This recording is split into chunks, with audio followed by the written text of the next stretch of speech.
secundario. Vamos a ver de qué se forman. Miren, se forman al unirse con otras vesículas. Aquí tenemos nuestra bacteria, ¿sí ven? Gracias a que se produce un pseudópodo, ¿no es cierto? Miren, este pseudópodo hace que se forme una vesícula o llamada fagosoma porque está digiriendo la bacteria, ¿no es cierto? Al unirse este fagosoma, esta vesícula, a un lisosoma primario, hace que las enzimas que están dentro del lisosoma primario se vayan a este fagosoma y hagan su función. Entonces, ¿qué es un lisosoma secundario? Es la unión de un lisosoma primario con una vesícula, ya sea un fagosoma o autofagosoma, que ya voy a explicar. ¿De acuerdo? Ese es el concepto de un lisosoma secundario. Secundario es porque se une el primario con una vesícula digestiva. Miren, y aquí ya se realiza la digestión. ¿Por qué ya se realiza la digestión? Porque ya se liberan las enzimas. Mire, dependiendo del origen del material que han digerido, se pueden eliminar vacuolas heterofágicas o vacuolas autofágicas. Aquí es hetero, ¿no? Miren, vamos a ir viendo. Aquí tengo el ejemplo de una bacteria que es extraña a la célula. Se acerca a la célula y la célula la digiere. Porque la bacteria forma el fagosoma, ¿no es cierto? Se une al lisosoma primario, realiza su digestión, destruye a la bacteria gracias a las enzimas, ¿no es cierto? Eso se llama una vacuola heterofágica o lisosoma secundario llamado vacuola heterofágica. Porque el material que está digiriendo es un material extraño, extra, de afuera de la célula. ¿Qué es lo que pasa cuando la bacteria quiere eliminar, por ejemplo, una mitocondria que le pertenece, que está dentro de la célula? Una mitocondria que ya no cumple su función. Los organismos celulares pueden cumplir su función y tienen que desaparecer. En ese caso también tiene que ser digerido, ¿no es cierto? Miren, aquí tengo una mitocondria, ¿sí?, que dejó de funcionar y quiere ser eliminada. Entonces se produce asimismo un fagosoma, ¿no es cierto? En este caso se llama fagosoma, en este caso se llamará autofagosoma. ¿Por qué? Porque es de la misma célula lo que va a ser digerido, en este caso la mitocondria. De esa forma, este autofagosoma, ¿sí?, se unirá entonces a un lisosoma primario para que se produzca la digestión, formándose este lisosoma secundario y en este caso llamado vacuola autofágica. ¿Por qué autofágica? Porque pertenece y va a digerir la mitocondria que está dentro de la célula, ¿no es cierto? Si va a digerir, por ejemplo, va a digerir una parte de un ribosoma, también se formará una vacuola autofágica, porque es el ribosoma dentro de la célula. Si va a digerir, por ejemplo, un parásito, una bacteria que viene de fuera, se formará una vacuola heterofágica. ¿De acuerdo? ¿Hasta ahí entendido? Ya. Es dependiendo del material que va a digerir. Miren, y aquí vamos a leer, tenemos grande el dibujo para seguir viendo. Seguimos con nuestro dibujo: el núcleo, retículo endoplasmático rugoso, liso, aparato de complejo de Golgi, los lisosomas primarios que ya sabemos, ¿no es cierto?, que si es que viene de afuera se forma un fagosoma, se forma una vacuola heterofágica, ¿no es cierto?, digiere, y cuando digiere el material que ya quedó de residuo, ¿sí?, va a dar lugar a la formación de un cuerpo residual, como en este caso. Y ese material tiene que ser eliminado hacia afuera de la célula mediante un proceso llamado exocitosis en este caso y exocitosis en este caso. Entonces, nosotros, ¿qué vamos a denominar? ¿Qué es la autofagia? ¿Y qué es la heterofagia? ¿Sí? La autofagia es cuando se produce la digestión del material que está dentro de la célula, es decir, del material intracelular. La heterofagia, en tanto, será la digestión de las más partículas, sustancias, etcétera, que vienen fuera de la célula. En todos los casos se produce el proceso de la fagocitosis y en todos los casos se producirá el proceso de la exocitosis para eliminar lo que quedó de residuo, ¿sí?, de la fagocitosis. ¿Hasta ahí entendido? ¿Entendemos lo que es un lisosoma primario? Un lisosoma secundario, un cuerpo residual. a los estudiantes que les toque lisosomas, quiero que hagan una maqueta así igual, ¿sí? Y que me expliquen bien, así como yo les estoy explicando en la clase. Si yo les digo, ¿qué es esto? Y no saben, entonces pongo cero. Ya saben los que dieron la práctica, ¿no es cierto? Entonces, la práctica tiene que ser esto, de lisosomas, algo explicativo. La maqueta tiene que ser algo que si es que viene un joven, un guagua de unos 8 años y se pone a leer, pueda ser capaz de entender, ¿de acuerdo? No con muchas palabras, sino con las que debe ser. Miren, y aquí tenemos las funciones de los lisosomas, y de lo que vimos anteriormente podemos colegir cuáles son las funciones. Primero, la función digestiva, ¿no es cierto? Cuando la célula digiere material del exterior y va a producir estos lisosomas, la digestión, podemos decir que es una función nutritiva. O por ejemplo, cuando viene una bacteria, se acerca a la célula y tiene que ser fagocitada la bacteria, el virus, los hongos, los parásitos, entonces dará una función defensiva, ¿de acuerdo? Tienen, por tanto, una función nutritiva y una función defensiva. Y veamos una tercera función. Dice que los lisosomas también actúan como los basureros celulares. Mire, ayudan a limpiar el interior de las células de los restos de orgánulos dañados. Si tengo una mitocondria que ya no me sirve, tiene que ser digerida. Por eso se llama basurero celular. Las células utilizan, ¿sí?, este mecanismo. Miren lo que pasa aquí, en condiciones de ayuno. Miren lo que pasa aquí. Cuando una persona ayuna, es decir, viene sin tomar café a la clase y directo, ¿qué es lo que pasa? Las células también utilizan este mecanismo en condiciones de ayuno. Cuando no hay suficientes nutrientes en el medio, se comen sus propios orgánulos. La célula trata de mantener su energía, su equilibrio, y lo hace a través de sus propios orgánulos. ¿De acuerdo? Miren, cuando se suicidan, es decir, las células también se suicidan. Miren, después de completar su ciclo de división, completan el ciclo de división, hay células remanentes y tienen que ser eliminadas. También utilizan la función de los lisosomas como basurero celular. Miren lo que pasa aquí. Las células mamarias se autodestruyen por autofagia tras la lactancia. ¿Quién es mamá aquí? ¿Nadie ha dado a luz? Ya. Entonces, ustedes deben saber, y todos los demás deben saber, que cuando la mujer ha dado a luz, y ustedes deben saber con mayor razón, porque van a trabajar con personas que van a dar a luz, de eso van a vivir, de eso van a comer, de eso van a estudiar a sus hijos.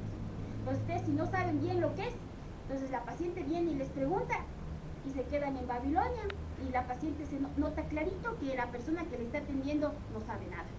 Entonces la paciente le pregunta, y dice, doctor, ¿qué pasó si yo tenía, cuando yo di de lactar, mis senos se hicieron más grandes, y después de dar de lactar se hicieron más pequeños, de pronto se atrofiaron? Y es por esta causa.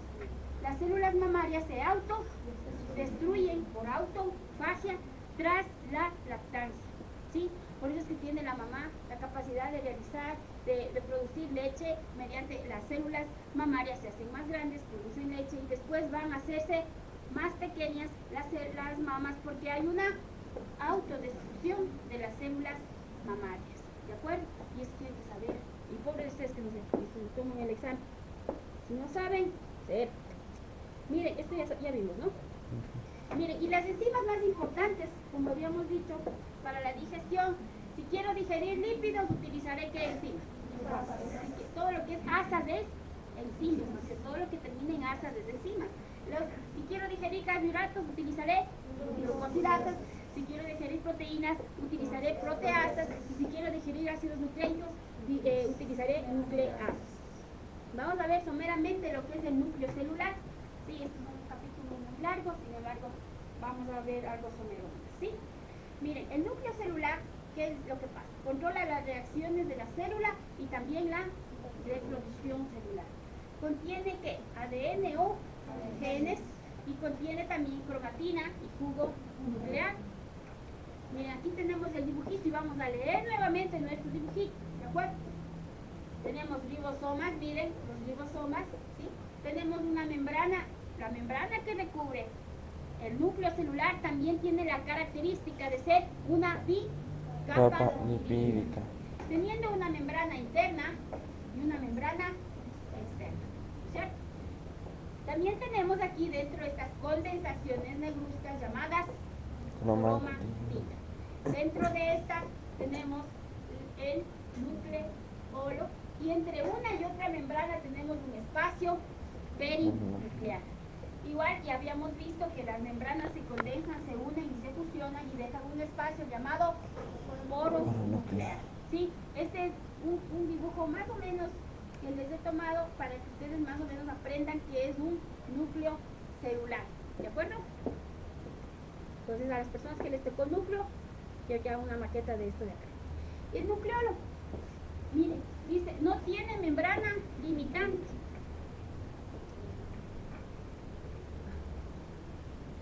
Miren, aquí tengo el nucleolo, ¿sí ven? El nucleolo no tiene una membrana como el núcleo, no tiene membrana limitante, que limite con la parte fuera del núcleo. ¿Contiene qué? El ARN, y miren, la característica importante del nucleolo es que aumenta el tamaño cuando se realiza la síntesis de proteínas. Esta es una característica bien importante del nucleolo. Pregunta, ¿qué organito celular aumenta de tamaño cuando se sintetizan las proteínas? Respuesta, no. Y para que produzca una ingestión de la célula, las sustancias que atraviesan una membrana lo realizan mediante tres mecanismos. La difusión, que utiliza los poros de la membrana, que ya hemos visto los poros. El transporte activo, que lo hace a través de enzimas. Y la endocitosis, que utiliza la membrana que va a englobar tal o cual material. ¿Sí? Estos tres mecanismos utiliza, ¿sí?, la célula para realizar la ingestión a través de la membrana celular. Y ya vamos a hablar ahora de la tercera, que se llama endocitosis.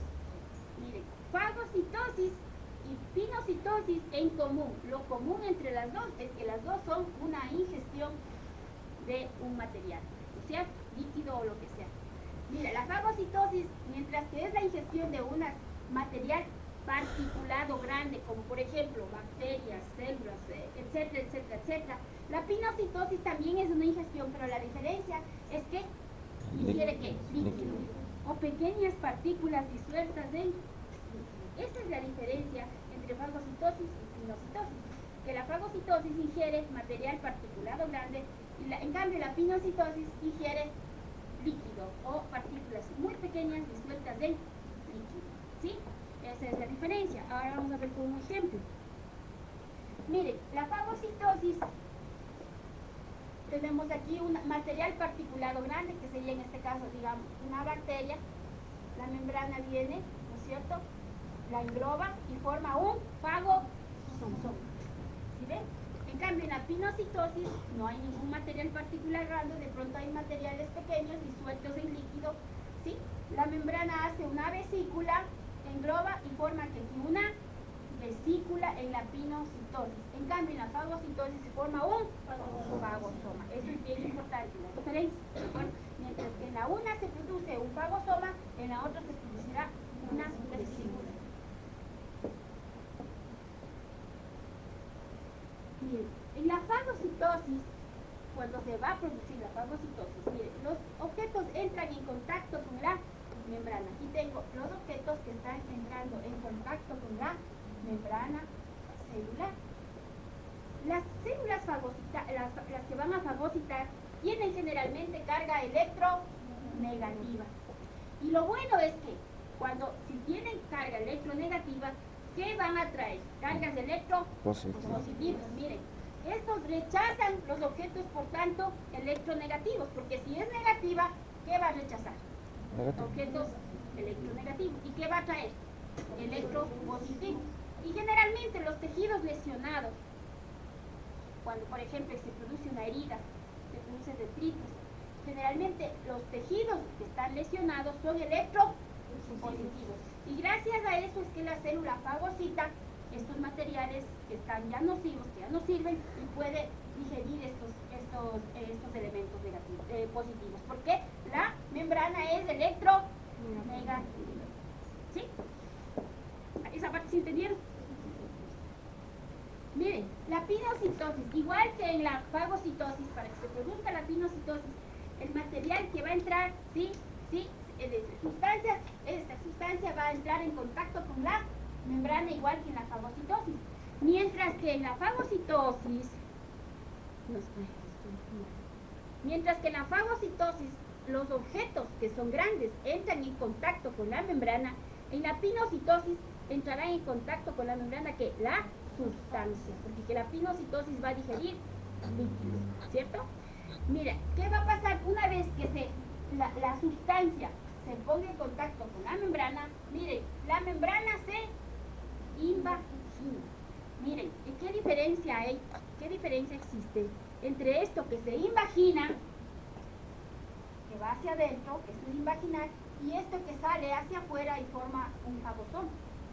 Mientras que aquí se emite pseudópodos, aquí se produce una invaginación, ¿de acuerdo? Para formar que la vesícula. La membrana se invagina y se cierra. Mira, aquí está entrando en contacto la sustancia, aquí se está invaginando y se va a cerrar. Miren, la membrana se invagina y se cierra. La porción invaginada se separa y formará la vesícula pinocitosis. ¿De acuerdo? Entonces, en la fagocitosis vemos que el objeto entra en contacto con la membrana, emite pseudópodos y se forma un fago. En la pinocitosis, la sustancia entra en contacto con la membrana, ¿sí? La membrana se invagina, se cierra y formará una pinocitosis. ¿Hasta ahí entendido? Nuevamente vamos. Miren, a ver nuestro dibujo, ¿no es cierto? ¿Esto qué será? El complejo de Golgi. Miren cómo se va formando los lisosomas primarios. Entra una bacteria o entra el líquido, lo que sea. Perdón, aquí no. Entra la bacteria, ¿no es cierto? Se produce, ¿qué se producirá? Fagosoma. Fagosoma, miren. Se une a un ¿qué? A un lisosoma primario, ¿cierto? Aquí está, y se formará un lisosoma. En este caso será una autofagia o una heterofagia. Heterofagia, ¿no es cierto? Se produce la digestión, hay productos de digestión y por exocitosis sale hacia afuera lo que queremos que salga. ¿De acuerdo? ¿Hasta ahí entendido? Ya. Miren, luego de formarse la vesícula pinocitósica en el caso de que sea digerido líquido, o fagocitósica en el caso de que sea digerido algo sólido y grande, el lisosoma se fija en ella y vacía sus hidrolasas. Aquí está el lisosoma, ¿sí? Se fija y vacía sus hidrolasas para que produzca la digestión. Esto se denominará una vesícula digestiva. Los productos de digestión son eliminados ¿a dónde? Hacia el exterior por exocitosis. A esa parte lo entendieron todos, ¿no es cierto? Miren, cuando existe una regresión de tejidos, y pongo esto porque es importante que las personas que van a trabajar con mujeres, que son ustedes, sepan esta parte que voy a decir. Entonces, cuando una mujer, cuando hagan así las mujeres, hagan así la manito, pongan así, de este porte que ustedes ponen, el puño es el tamaño del útero, cuando no han tenido el bebé. Entonces, cuando va a tener un bebé la mamá, el útero crece hasta el reborde costal, lo que es en la costilla. Hasta ese reborde costal crece la barriga. Entonces, una vez que ha dado a luz la mamá, silencio si no es para que se rían, traten de madurar, ya maduren. No es que me tapo así, ya. Es lo que deben saber, ¿sí? Entonces, una vez que la mamá ha dado a luz, el útero se hace pequeño, pero no regresa inmediatamente al tamaño que ustedes tienen en su puño de su mano. Generalmente, después de dar a luz, esto quiere decir puerperio. Puerperio se llama cuando ya ha dado a luz, ¿sí? El útero se queda a nivel del ombligo. Entonces, se queda una bolita, ustedes le palpan a la paciente, pues cuando ustedes hagan dar a luz a la paciente, van a ver en dónde se quedó el fondo del útero, que es generalmente a nivel del ombligo. Y de ahí se produce una regresión de tejido, día a día. Como la mamá les llaman después de 15 días al control, vamos a ver que más o menos de 10 a 15 días el útero ha regresionado. Ustedes ya no le pueden palpar la bolita que está a nivel del ombligo, ya no le pueden palpar el útero, solo si hicieran un tacto vaginal. Entonces, miren, Dice, los tejidos del cuerpo involucionan a un volumen mucho menor del que tenían previamente. Por ejemplo, el útero. Miren, ¿y cuál es el organito celular que se encarga de la regresión del tejido? Los lisosomas. Y eso tienen que saber. Si no saben, igual triple cero en la práctica. Si no saben, les juro, aunque les vaya bien, aunque tengan una buena maqueta, yo les pongo cero. Si no saben cuál es el organito celular que hace que su paciente en la que ustedes van a trabajar, de quién van a comer, no sepan por qué se produce la regresión celular. ¿De acuerdo? Eso no tienen que olvidar. Bueno, esto es algo somero.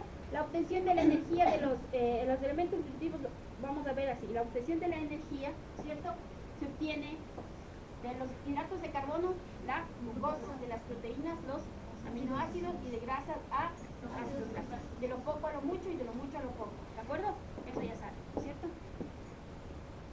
Y habíamos dicho que el ATP está formado por un azúcar denominada ribosa, una base adenina, y los 3 radicales fosfatos. Por eso es trifosfato. ¿De acuerdo?